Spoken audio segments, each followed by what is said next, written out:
Assalamualaikum warahmatullahi wabarakatuh, anak-anakku semua.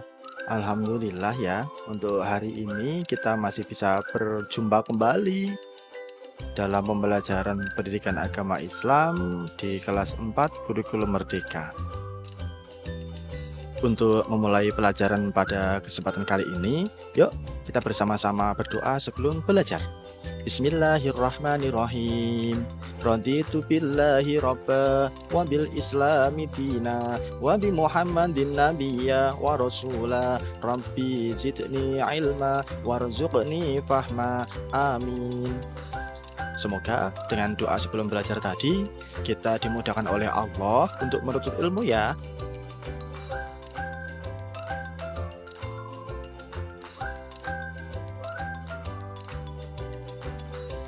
Anak-anak, tahukah kalian apa Asmaul Husna itu? Dan berapakah jumlah Asmaul Husna yang dimiliki oleh Allah? Asmaul Husna adalah nama-nama Allah yang baik, yang berjumlah 99. Kita sebagai orang Islam harus bisa menghafal Asmaul Husna ini ya. Di dalam surat Al-A'raf ayat 180, Allah berfirman, Bismillahirrahmanirrahim. Walillahil asma'ul husna fad'uhu biha wa narul ladzina yulhiduna fi asma'ih sayujzauna ma kanu ya'malun. Yang artinya, dan Allah memiliki Asmaul Husna yang nama-nama yang terbaik, maka bermohonlah kepadanya dengan menyebut Asmaul Husna itu. Dan tinggalkanlah orang-orang yang menyalahartikan nama-namanya. Mereka kelak akan mendapat balasan terhadap apa yang telah mereka kerjakan. Dalam ayat ini berarti ketika kita berdoa, boleh kita menggunakan asma-asma Allah yang berjumlah 99 itu. 5 Asmaul Husna yang akan kita bahas pada pertemuan kali ini ialah yang pertama Al-Malik, yang kedua Al-Aziz, yang ketiga Al-Qudus, yang keempat As-Salam, dan yang kelima Al-Mu'min. Asmaul Husna yang pertama kita akan membahas Al-Malik. Al-Malik artinya Maha Merajai. Allah Maha Merajai karena setiap makhluk tunduk padanya. Allah pun memiliki nama Al-Malik. Ada sebuah cerita tentang Fir'aun. Kenapa Fir'aun mengaku dirinya sebagai Tuhan? Karena merasa dirinya sangat hebat, Raja Fir'aun dari Mesir menganggap dirinya sebagai Tuhan. Ia mengharuskan semua rakyatnya, juga keluarganya, menyembah dirinya seperti Tuhan. Pada waktu itu, Allah mengutus Nabi Musa untuk mengingatkan kemungkaran Fir'aun. Namun, Fir'aun menentangnya. Bahkan, Fir'aun mencoba mengejar untuk membunuh Nabi Musa. Saat itu, Nabi Musa dan umatnya pergi meninggalkan Mesir. Dengan seizin Allah, saat itu Nabi Musa dan umatnya berhasil menyeberang Laut Merah. Laut Merah terbelah dua, menjadi jalan tanah yang bisa dilalui Musa dan rombongannya. Di belakang, ternyata ada Fir'aun dan pasukannya yang mengejar. Saat Fir'aun dan pasukannya berada di tengah-tengah jalan itu, tiba-tiba air laut menyatu kembali. Mereka pun tenggelam di Laut Merah.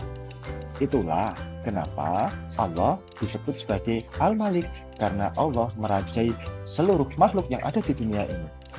Allah memiliki kewenangan mutlak untuk mengatur dan memutus kepentingan seluruh makhluk tanpa butuh bantuan, tanpa bisa dihalangi, dan tanpa butuh pendukung. Berbeda dengan Fir'aun yang membutuhkan dukungan dari rakyat-rakyatnya. Yang kedua ialah Al-Aziz atau Maha Gagah. Tidak ada satupun yang dapat menaklukkan Allah. Allah Maha Gagah Perkasa, sehingga Allah dinamakan Al-Aziz. Ada sebuah cerita tentang Umar bin Khattab. Tatapan mata Umar yang menggetarkan para sahabat. Umar bin Khattab dikenal sebagai salah satu sahabat Rasulullah yang gagah, keras, pemberani, dan paling galak. Sehingga orang-orang pun banyak yang takut padanya. Suatu hari, ia berjalan beriringan naik kuda bersama sahabat-sahabatnya. Umar berjalan di depan. Tiba-tiba, Umar menoleh ke belakang. Tanpa diduga, hal yang dilakukan Umar itu ternyata membuat kaget para sahabat-sahabatnya. Bahkan, saking takutnya, tali-tali kekang yang mereka pegang sampai terjatuh. Melihat hal tersebut, Umar pun langsung menangis dan memohon kepada Allah, "Ya Allah, sungguh Engkau tahu bahwa aku lebih takut kepadamu daripada takutnya mereka kepadaku. Dengan kehendaknya, seorang dapat menjadi mulia, dengan kehendaknya pula, seorang dapat menjadi hina. Kita harus menjaga kemuliaan dan kehormatan dengan cara mentaati perintahnya dan menjauhi diri dari segala perbuatan dosa. Maka, sungguh benar bahwa Allah itu adalah Al-Aziz, Tuhan yang maha mulia atau maha gagah, yang tidak membutuhkan suatu apapun dari makhluknya. Tuhan yang maha tinggi, yang tidak suatu makhluknya pun yang mampu menggapai ketinggian zatnya. Tanda keperkasaan dan keagungan Allah pada setiap makhluk terlihat dalam rezeki yang diberikannya, ilmu, hikmah, dan juga pada setiap rahmatnya. Al-Qudus. Allah Maha Suci dari segala bentuk dosa dan kelemahan. Kesucian Allah Maha Sempurna, sehingga Allah memiliki nama Al-Qudus. Ada sebuah cerita nih, buah apel pembawa keberuntungan. Suatu hari, Sakit bin Ibrahim menemukan sebuah apel di jalan dan memakannya. Tiba-tiba, Sakit berseru, "Ya Allah, apel ini bukan milikku. Kenapa aku makan?" Sakit pun kemudian menemui pemilik pohon apel itu dan minta diikhlaskan. "Aku baru akan mengikhlaskan apel itu," kata pemilik, "setelah engkau bersedia menikahi putriku." Tapi putriku itu buta, tuli, dan tidak bisa berjalan. Karena ingin mendapatkan keridhaan Allah, Thabit pun menikahi putri pemilik apel. Ketika menikah, Thabit keheranan saat bertemu istrinya. Ternyata istrinya amat cantik, tidak tuli, tidak bisu, dan tidak cacat. Istrinya lalu menjelaskan, "Aku buta dari melihat yang haram, aku tuli dari suara yang tidak diridhai Allah, dan aku bisu karena lidahku hanya untuk berzikir. Aku cacat karena kakiku hanya untuk berjalan di jalan yang diridhai oleh Allah Subhanahu wa Ta'ala." Allah terbebas dari segala kekurangan dan celaan. Dia berhak atas segala sifat kesempurnaan. Al-Qudus ini juga menunjukkan bahwa Allah Maha Suci dari keserupaan makhluk dengannya dan Maha Suci dari adanya sesuatu yang menyerupainya. As-Salam. As-Salam berarti Maha Pemberi Keselamatan. Tidak ada satupun makhluk yang bisa menjamin keselamatan dirinya sendiri, baik manusia, hewan, ataupun tumbuh-tumbuhan dan lain sebagainya. Hanya Allah yang memberi keselamatan pada setiap makhluknya. Maka Allah pun memiliki nama As-Salam. Ada cerita nih dari suara dari langit. Dalam suatu pertempuran, Ibnu Mubarak berhasil mengalahkan seorang tentara kafir. Sebelum ditawan, tentara musuh itu meminta pada Ibnu Mubarak agar dirinya diberi kesempatan untuk beribadah menurut kepercayaannya sendiri. Saat musuhnya sedang khusyuk beribadah, tiba-tiba timbul di hati Ibnu Mubarak untuk mencelakainya. Namun, sebelum niatnya terlaksana, mendadak dalam terdengar suara, "Kenapa engkau tidak jadi mencelakaiku?" Tanya tentara kafir itu. Ibnu Mubarak pun dengan perasaan bersalah berkata, "Ada suara dari langit yang menegurku, karena aku tadi hampir saja mengingkari janjiku." Mendengar hal tersebut, tentara kafir menjadi takjub. "Tuhanmu yang Maha Kasih telah menyelamatkan diriku.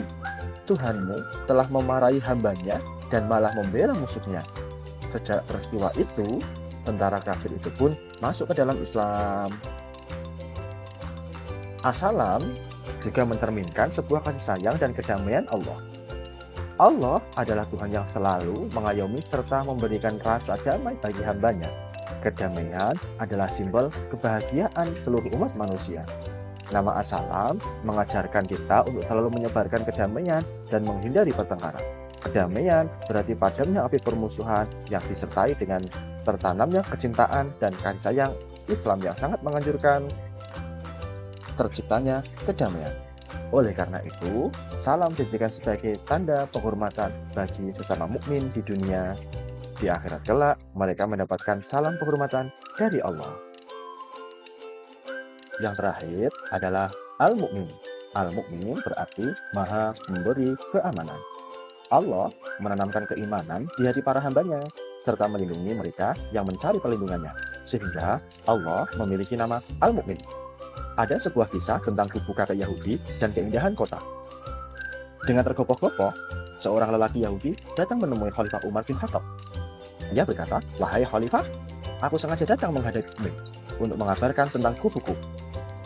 Gubernurmu Amr bin As, bawaan Khalifah, telah menghancurkan kubuku. Alasannya, kubuku sudah mengganggu keindahan kota." Setelah mendapat laporan itu, Khalifah lalu memanggil Amr bin As. Kata Khalifah, "Janganlah engkau semena-mena pada siapapun, meskipun dia seorang Yahudi. Cepat, sekarang bangun kembali gubuk orang Yahudi itu seperti semula." Tentu saja, orang Yahudi itu terkagum-kagum dengan Khalifah, dengan kebijaksanaannya. Meskipun dirinya seorang Yahudi, namun ternyata Islam tetap melindungi keamanannya. Saat itu pula, ia langsung masuk ke dalam agama Islam. Karena Allah memiliki Asmaul Husna Al-Mu'min, maka kita sebagai hamba harus berusaha untuk menciptakan keamanan bagi setiap orang di sekeliling kita, seperti tetangga, keluarga, dan teman-teman. Bisa ya? Anak-anak, untuk lebih bisa hafal Asmaul Husna yang tadi kita pelajari, yuk kita bersama-sama bernyanyi. Judulnya 5 Asmaul Husna. Ikuti Bapak ya. 1, 2, 3, 5 Asmaul Husna dan artinya. Al-Malik artinya Allah Maha Raja. Al-Aziz ya Allah yang Maha Mulia. Al-Qudus berarti Allah Maha Suci. Assalam ya Allah yang Maha Sejahtera. Al-Mu'min ya Allah pemberi keamanan. Terima kasih. Semoga pembelajaran kita kali ini anak-anak bisa menyerap ilmunya dengan baik ya. Sekarang Bapak akhiri. Assalamualaikum warahmatullahi wabarakatuh.